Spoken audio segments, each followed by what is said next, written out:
sorry to disturb you guys, but, Well, yeah.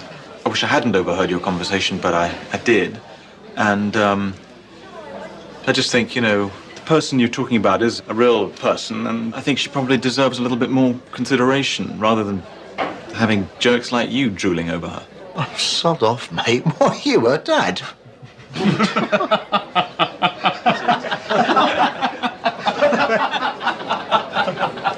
I'm sorry. No, I love that you tried. Time-wise, I'd have done the same thing.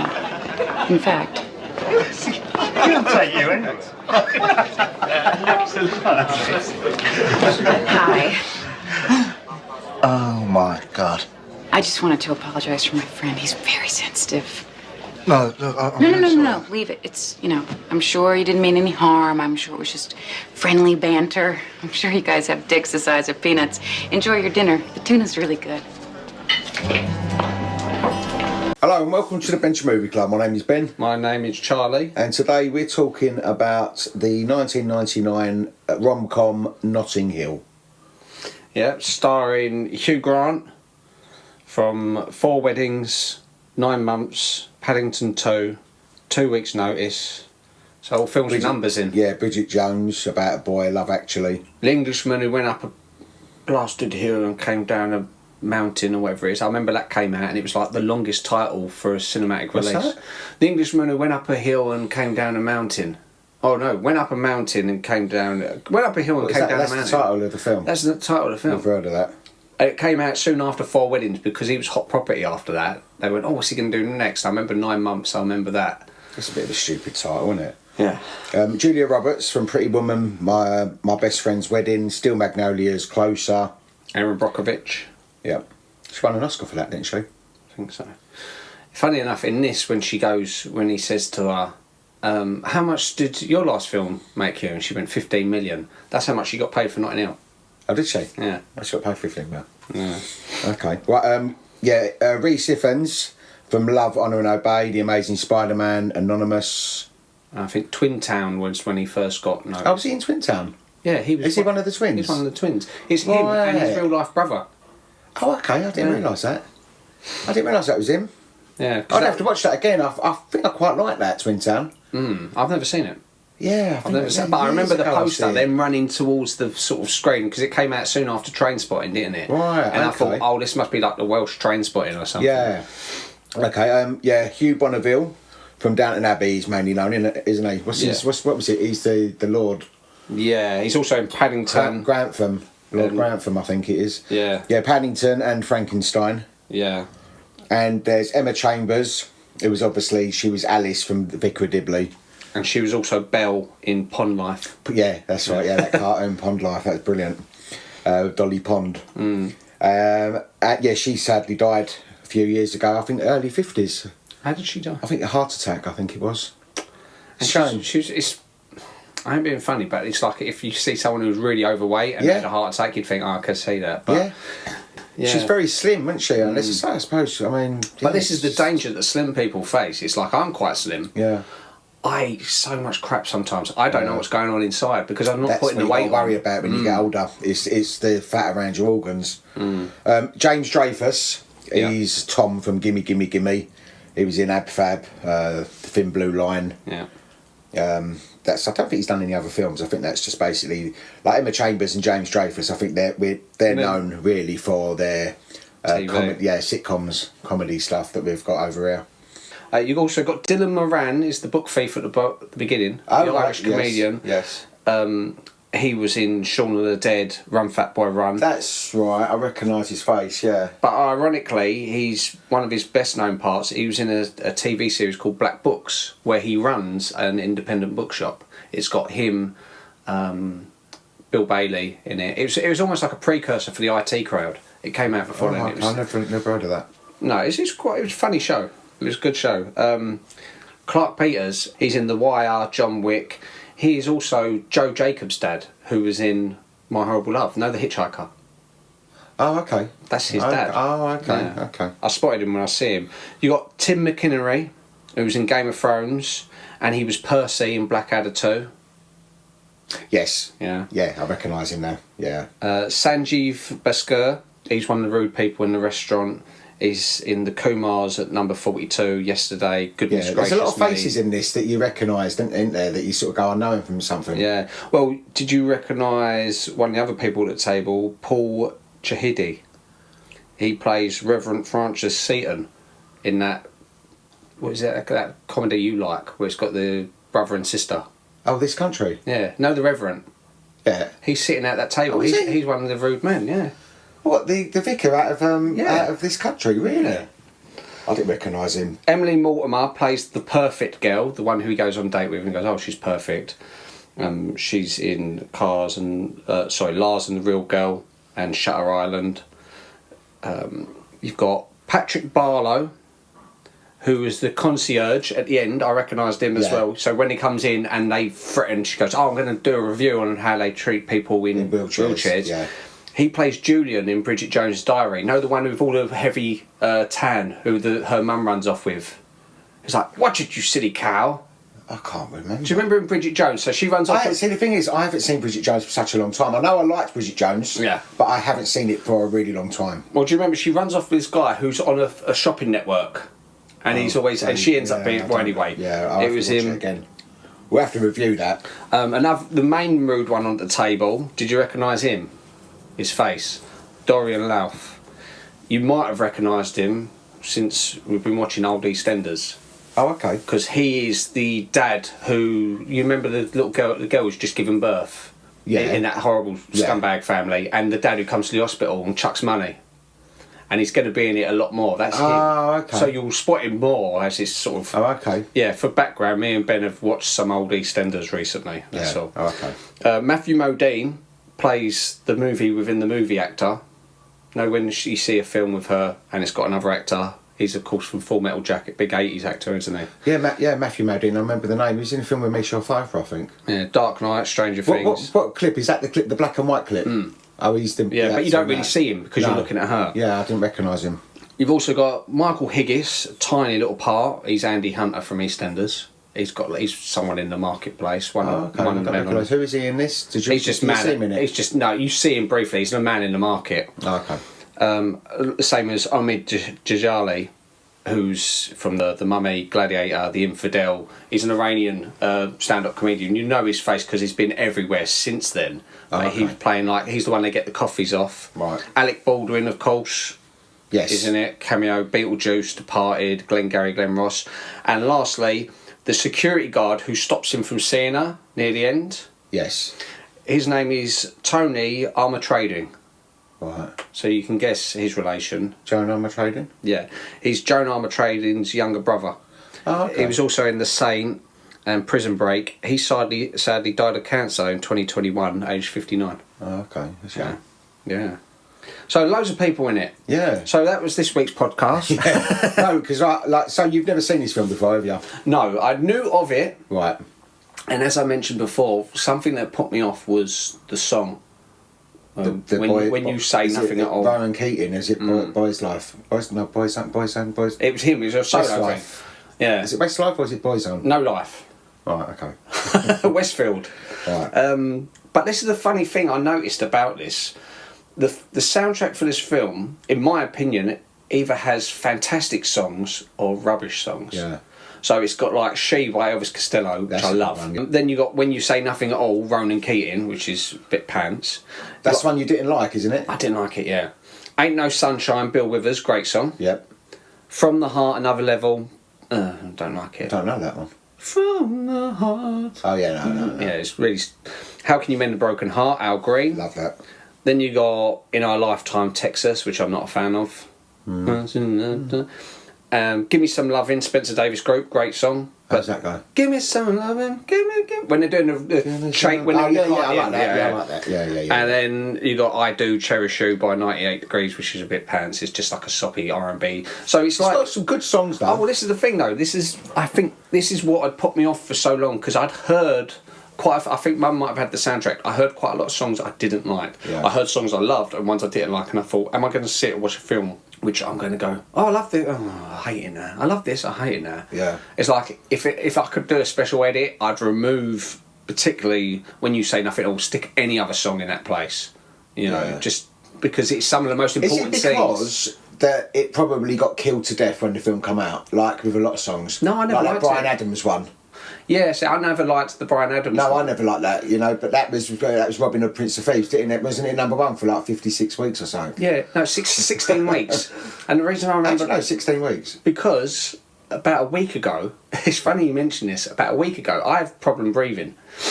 I was asleep. I had a dream that I liked that song, which I'm not a fan of, the Bryan Adams song, and I was playing it to someone, and when it comes to the very last line, it goes, and I die for you, I got really choked up and emotional listening to it. In your dream? In my dream, but then I woke up, I realised I weren't breathing, I was like, so then afterwards I think, Have you got sleep apnea then?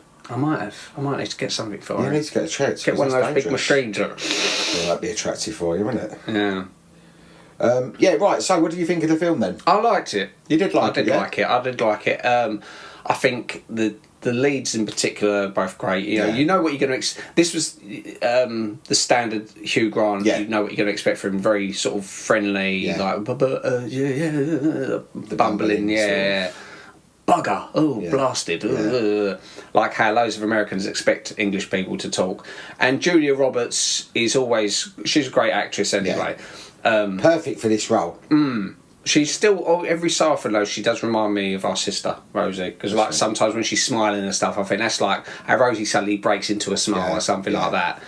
You know, and the supporting cast was all great. I think there was probably one too many. I think they could have probably got rid of the chip shop guy. I thought, Who's the chip shop guy? exactly. It's like at the very beginning when he's doing the intro and goes, and this is Chippy Pete. He's got a chip shop or kebab shop or something in Notting Hill. And then you think, okay, is this going to be relevant? It's never relevant again in the film, except for near the end where he says, oh, no one turn up at your blasted restaurant. And they're all sort of, oh, my restaurant's... Oh, the bloke whose restaurants get shut down. And Hugh Bonneville going, no, I got sacked as well. And they're all laughing about it. I think they don't live in the real world. Yeah. If I lost my job, I'd be like dire straits, not like, oh, well. Especially a job like what he's got. He's working in the city, isn't he? Oh, Hugh Bonneville, yeah. And they're notorious for the high suicide rate because there's so much pressure on them. Yeah. Loads of people look at it and think, oh, but they've got loads of money. It doesn't work like that. They It's a very small window, I think. You can only do it for like about sort of 10 years. It's meant to be one of the most stressful jobs. Yeah, because well, you I can imagine. Yeah, yes, you can think like some days you're flying, you're like, wow, I'm rich, I've got all this stuff, and then next all day of a lose it sudden all. you make the wrong decision and it's or something happens beyond your control, like the bank's crash That's or why something. there's so much alcohol and drugs and all that, I think. And my only sort of criticism with Richard Curtis is I don't think he's in touch with reality sometimes. I think sometimes some things it's like that thing where I said about the people losing their jobs and they're like, well, I weren't that good, was I? I think maybe I'm just looking at it through modern eyes where I think it's such an important thing to have a job. Maybe because it's not an important thing in the story. You don't want to go down the road of like it's just skimming over. But I'd done a bit of research. Let's go down that road sort of thing. I've done a bit of research. So this is regarding Hugh Grant, who runs a bookshop, independent bookshop, which targets only travel books, doesn't it? Okay, so his house is 280 Westbourne Park Road, the one with the blue door. Okay. It's a 3-bedroom. It's sold for 1.3 million. Granted, that was shortly after this film, but that's still quite a lot of money. At the moment, it's valued at 4.8 million. The other house, the house that they got, I think it's his sister's house or his friend's house. His ex-girlfriend's house. 91 Lansdale Road is valued at 9.2 million. So these are really... Bloody hell, 9.2 million. Because where they are... That is, that's it. That is, where is that? That is not Notting Hill, is it? No, I'm not sure. I know that park, I think, is really famous. Yeah. But as a side note, Bridget Jones's flat is worth between 190,000 when it was released. Now it's worth 700,000. What? Because it's her flat? No, just the flats in that area. That's how much they're worth. Really? So property. That's why people can't get on the property ladder no more. Yeah. But, so I was lucky. I was one of the last. I think that got a big sort of discount. Like I bought my first flat in Bow Road for £42,000, right opposite Bow Road Station. Like you can't even bloody. You can't. No, especially East London's now shot through the roof with the Olympics in 2012 and everything. Yeah. So I was lucky.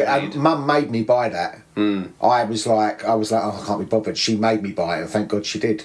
So the average profit, I told you I looked deep into this. The average profit for an independent bookseller made was about £44,400 a year. with which the owner would pay themselves about 22,000. So he's on a wage of about 22,000, and that's today. Right. That's not back then. Also, he had like really good CCTV in that store because you could even tell what the book Dylan Moran was stealing. You've really gone down a rabbit hole. Well, I have, so indulge me. Let me just... right. Plus, this unnecessary staff, the gimme guy, because they don't have enough people that they could warrant staff, really. Not working at the same time. Now, the mortgage on a property worth 500 grand, which I've been generous, I've under halved the amount it sold for this following year, basing it on like this film, would cost him £2,533 for a 30-year mortgage. So that's £2,533 a month. Right, okay. For a 30-year mortgage. Right. So that's £30,396 a year.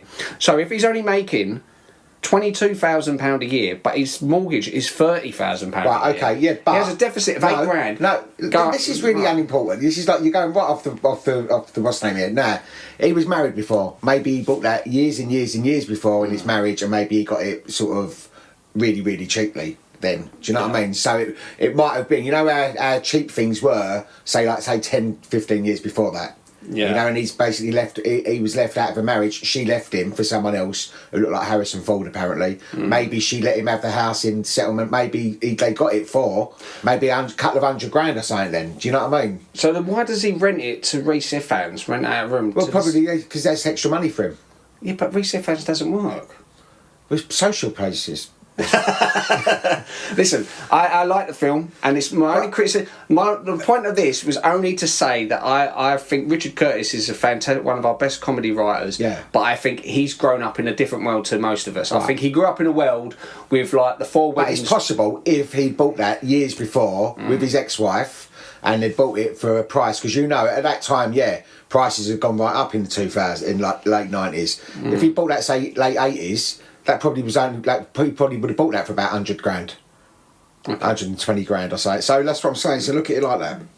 So you think he could survive on 22 grand a year? Well, yeah, possibly. I don't know. I mean, listen, I haven't really looked into that. Right, I don't really pay that much rent, and I couldn't survive on that much. And that's today. So anyway, right. But otherwise, so apart from that, positives. As I said, I think it really good run through the film. I like the ups and downs. I like how she's seen as a sort of an insecure person as well. She's seen as someone who's indecisive, and she makes bad decisions where she sort of runs away from him and blames him for stuff. Because again, from an outsider's point of view, I thought it's just going to be him purely making mistakes and going, "Bugger, I've done this again." But it shows you, no matter who you are, we're all human and we all make mistakes. So it's like it's just magnified with the celebrity status. I did think she was out of order when she was like mugging him off on the film set. Now when he's listening, she's like, "Oh, that goofy prick." Yeah, what's he doing? I don't think she called that, did she? But I can't remember the line, but you know what I mean. Because I thought when she comes up, she's going to say, "Look, I'm sorry, I didn't mean that." But instead, she was very like, "Well, what do you expect me to say? I don't want people to know about you." And I thought, but. I do think she's likeable enough and insecure enough that you think they do work well together. I think they've got good chemistry together, and you could believe her settling for that man. Yeah, because he's real as opposed to all the fakeness in a sort of celebrity life. Yeah, which it is all fake a lot of the time. It is all like everyone absolutely adores you until you're not relevant no more. Then you're like sort of ignored. Yeah. And it's nice to show as well, because sometimes films like this will often have that last moment dash for the airport, or like in this where he dashes to the press conference, and you think, I like that though. Yeah, it's good. But what I like as well is that then cuts to obviously sometime later you can see she's pregnant. Yeah. So you know that they've stayed together. Yeah. It's not just one of those things where it's just happened. You see him also at premieres and stuff, like them getting out of the limos and him looking all awkward still and stuff. Yeah. It's like he's slipped into her life. They both slipped into each other's life. Yeah. And they're happy in Notting Hill. Yeah. Probably bought one of the big houses in Notting Hill though, probably out of that place now. And I remember, I think I was watching it, I was a little bit apprehensive watching it because of my misgivings previously, where I was thinking, am I going to enjoy this? Yeah. I know I love Four Weddings, but is this just going to be a Four Weddings retread? But it's not. It is different. It's different enough. It's got some of the same elements, that kind of high class British humour. Yeah. But it's not following the same trajectory. No. It's different. I like this. I like it because of the celebrity status. It's like it's showing it from a different point of view. It's like sort of a celebrity with like a normal person, and how that works. And I like that about it. Did you like the scene change where it goes into winter? Yes, That was clever. I really like that. I think it's a good, interesting way to show the transition of time, and you can see it's all in camera. So they would set that up to get like It's all one shot, isn't it? Yeah, to get like Is it all one shot? yeah. I think it looks like it's all one shot. So you see Emma Chambers with one bloke. She's then obviously had to run round, get to the other side before he got over there. So I thought it was a really good move by Roger Michell, who's the director of this. He sadly died 22nd September 2021, age 65. There's a lot of young people dying at young ages. But it was undisclosed as to why he died. In 2021. A lot of people are suddenly just dying of undisclosed reasons. Have you noticed that?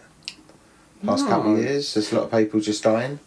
But he also directed, I think, Venus, Enduring Love, My Cousin Rachel. So, he had I've never heard of none of them ones, huh? I would have thought coming off the back of this, you would have got some other big films. Yeah, but they were quite big. I went to see see. My Cousin Rachel with, I think, Catherine. You know, did you? we went to Okay. Cineworld years ago. Yeah. Yeah, okay. Oh, I'm glad you liked it anyway. No, I did. I did actually. I did like it, and it'd be one of those ones that if Mum was going, oh, let's watch Notting Hill, I'd go, yeah, okay, we'll sit down and watch that. Yeah. Because now I could watch it with. It's just Less funny, and he's judgmental brilliant, wise. isn't he? Rhys Ifans is brilliant. Isn't Yeah, he was really good. Although I always love him in Love, Honour and Obey Yeah, anyway. he's completely different in this, isn't he? Yeah. I like when he runs outside when they're taking the photos. Yeah, when and starts all the posing. press are there, in his Yeah. little pants. Yeah, he's just the right side of annoying. You Yeah. think that would annoy you a little bit, but he's not. He's You know, inoffensive. Yeah, it's almost like he doesn't realise Yeah. what he's doing. And I like that they put him with that Emma Chambers, because Yeah. I think straight early on I thought they'd make a good match, and when Yeah. they do, Yeah. I thought that was a nice little scene where she says, I'm getting married. Yeah. Is it to him? Yeah. And then she went, I'm talking about you, by the way. Yeah. I thought, oh, that's nice. I like them two getting together. And I like it when she sees Julia Roberts for the first time, sort of thing, like, she follows her into the toilet. Things like that. Yeah. You know, she's like, oh, I can imagine like we're just gonna be like the best friends and all this kind of. I just think it's a nice film. It's just a nice feel to it. Yeah. You know, and I like the cast. As I say, I know you said like the bloke in the bookshop, but I like him anyway. I love him from Gimme Gimme Gimme. So he's quite a nice little addition, and he thinks that she's someone else. No. There's loads of cast. I literally would take one person out, and that'd probably be the chip shop bloke. I'd give someone else the chip shop bloke's job if it's important, but it's not really important. I just thought that was one too many supporting cast. Otherwise, all of them, like Hugh But Bonneville. as you say, he's not really in it anyway. He's not part of their gang. He's not part of their little group that they've got. He's not part of that, is he? No, but that's why I'm saying is he? It made me feel. I never even noticed him. Because it was at the beginning when he's doing that intro, going, "This is Notting Hill, and this is I can't even remember. Sweaty who you're talking John. about. He's got a chip shop." And I thought, "Oh, okay. Well, obviously a lot's going to happen in that chip shop or whatever it was." Yeah. And didn't really it wasn't really relevant. But you know, it's nothing's perfect. glad But you liked it it, didn't though. I'm glad take you away liked from it. it. Oh yeah, I did. I thought it was good, and it wasn't any sort of too drastic. It's just a nasty nice. thing. It's a nice feel good film. It's just a nice easy watch. I did think it was a bit weird the way his sister suddenly announced, "Oh, and I can't have children, so I should have the donut or something." And I thought, No, that's not his sister. That's his ex-girlfriend. his ex-girlfriend. Sorry, when his ex-girlfriend saying she can't have children, and I thought that's a big heavy way to sort of. Some people are like that though. I suppose. Some people are like that. I know people like that will Yeah. say stuff, and you're like, bit And awkward. Julia Roberts sitting there thinking, "Oh God, Yeah. I've just met this woman." Yeah. Some people are just like they just speak what's on their mind. Richard Curtis come up with the idea of this when he was laying in bed one night, imagining what it would be like to be with a celebrity, and at the time Madonna was like the big thing, and he sort of imagined being like what would it be like, sort of going on a date with Madonna and introducing Madonna to your friends, and how that would work. Did he imagine it while looking for her erotica book? Possibly, yeah, because it's around about that time. Oh, her sex book, yeah. Yeah. No, but that's where the idea come from. Because at the time she was a really big thing, so like, late 90s, she was like at the peak of her fame. It kind of happened to, what is it, Guy Ritchie, didn't it? Because Guy Ritchie, who took off around about the same time as this, didn't he, with Lock, Stock and Snatch, then obviously got married to Madonna a short time afterwards. Yeah. Calmed her right down for a while. Yeah. She suddenly, because she got really sort of all calm and then she just got let loose again. I'm back. Crazier than ever. Yeah. Yeah, no, that's quite interesting to sort of, that's how he come up with the idea. And also, Anna Scott was based on a combination of Audrey Hepburn and Grace Kelly. Okay. So I thought it would have just basically been, I would have thought, Julia Roberts, but he said no, it was based on like sort of Audrey Hepburn. He said no Grace to you. Kelly. He said no, Ben. No. Yeah. And the original cut was 3.5 hours long. Wow. So it's been quite long. I would like to see, I know you always, I'd like to see things like once. I'd keep with the original, like as I said, like with 9.5 Weeks. I think that was like 5.5 hours, wasn't it? I can't remember. I know we've done a podcast. That's 9.5 weeks. No, it's about 5.5 hours long, the original cut. So, I mean, that's really long. But you think, well, what have they cut out? There's obviously important stuff in there that I would like to see it once, and then you've got it in your brain. So when you watch the film, you've got that already running. It's like when you read a book. Oh, yeah, I think they should do that, especially with Blu-ray, because obviously everything's streaming now. So what does Blu-ray have to offer? What they could have to offer, apart from director's commentary, is the longest possible version, maybe on a second disc. They could have the normal theatrical version and a second disc say, this is the 5-hour version. It's a shame with all that work that's been done, and they've filmed all these scenes and they've probably edited it all to get it to a watchable version of, like, they've made a cut of that length. So it's a shame for them to get to that stage and then no one to see it. Yeah. Well, it's not, yeah, but for like a completionist, you might go, I want to see the long 3-hour version of Breakfast Club, for example. I would see it. You wouldn't watch it all the time. No. But you want to watch it at one time just so you know what you're missing. I would like to sit there and watch that. I would, if I had a day off, I would sit there and I would watch like sort of 5.5 hour version of 9.5 Weeks or 3.5 hour version of Breakfast Club and stuff like that. Because if I'm interested in a film, I would like to see through the director's eyes what they wanted originally. This is what their vision of it was. Yeah. You know, and so it'd be quite interesting. Yeah. So also the house with the blue door. It once belonged to Richard Curtis. Oh, okay. Yeah. So write what you know anyway. Yeah. Yeah. And Julia Roberts was the one and only choice for this, but then they did consider Nicole Kidman at one point, but I don't think it would have worked as well. No. Julia Roberts sort of has that old-fashioned movie star appeal in a way. You know, she looks more like an old sort of like with the hair and the sort of traditionally good-looking kind of person. Nicole Kidman's a great actress, but I also see her more like changing her appearance so much in film to film. Yeah. You know. On IMDb, it got 7.2 out of 10. Okay. So that's not bad. On Rotten Tomatoes, the critics give it 84% and the audience 79%. Yeah. So that's not bad. No, that's not bad. And the budget was $42 million, and it made $363.8 million. So that would have been well happy. Yeah, with that is a nice turnaround. £300 million profit. That's a nice, that's a nice return. Yeah, so it's good. Oh, I'm glad you liked it then. Yeah, it was good. Yeah, so it was typical kind of rom-com though, isn't it? It's like a typical, like what you imagine. And I was thinking afterwards, if that happened to me, which celebrity would I like to sort of... Isla Fisher in it. It's going to be for you. Yeah, she's taken though, isn't she? Yeah. I suppose Sacha Baron Cohen would be the Alec Baldwin. No, who would you pick then? I don't know. It's hard to say. There's so many like current ones, but the funny thing is, I was thinking of a few, and I thought, let me look her up. Oh, she's married. Oh, she's with this person. I can't compete with him. Oh, see, a lot of them are all like sort of quite old now as well, aren't they? The ones that you would have probably liked. No, but that's why I'm trying to think of ones more my age, you know, or yeah, younger. It's old, isn't it? No, it's old now. Considered. No, I mean, to me, it's young. I mean, but it's considered old, really. Yeah, no, I suppose you 42. Yeah, but I'd say anyone say up to 10 years younger than me, 10 years older. So you got like Scarlett Johansson. She's quite nice, you know. The bit where Anna Scott tells off the diners in the restaurant, that wasn't in the script. I like that bit. Yeah. That's actually, imagine that. Imagine that, you know, people sit around going, oh yeah, about this celebrity, that celebrity, and all of a sudden that celebrity standing there in front of you. How would you feel? Oh, regarding that shot, apparently when William Thacker walked through Notting Hill during summer, fall, winter, and spring was actually 4 different shots, and they used computer technology and morphed Hugh Grant seamlessly from one shot to the next. Oh, okay. But I thought it was one shot. Yeah. And it was It's very well done then. Very well done. Yeah, but that bit in the restaurant, I love that. That's like the equivalent of in Pretty Woman going, yeah, big mistake, huge kind of thing, isn't it? It's the equivalent of that kind of shot in this film. But yeah, no, it's a really good film. I'm glad you liked it, Joel. Yeah, so that's another one. That's for our Valentine's month. Yeah. Right, so what are you choosing for next week? Well, I am choosing Crazy Stupid Love.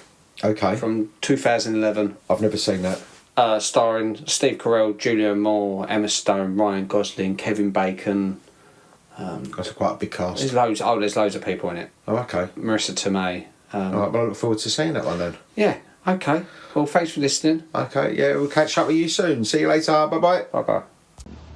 My relatively inexperienced heart would, I fear, not recover if I was once again cast aside, as I would absolutely expect to be. There are just too many pictures of you, too many films. You know, you'd go and I'd be, well, buggered, basically. That really is a real no, isn't it? I live in Notting Hill, you live in Beverly Hills. Everyone in the world knows who you are. My mother has trouble remembering my name. Fine. Fine. Good decision. Good decision. The fame thing isn't really real, you know. And don't forget, I'm also just a girl standing in front of a boy, asking him to love her.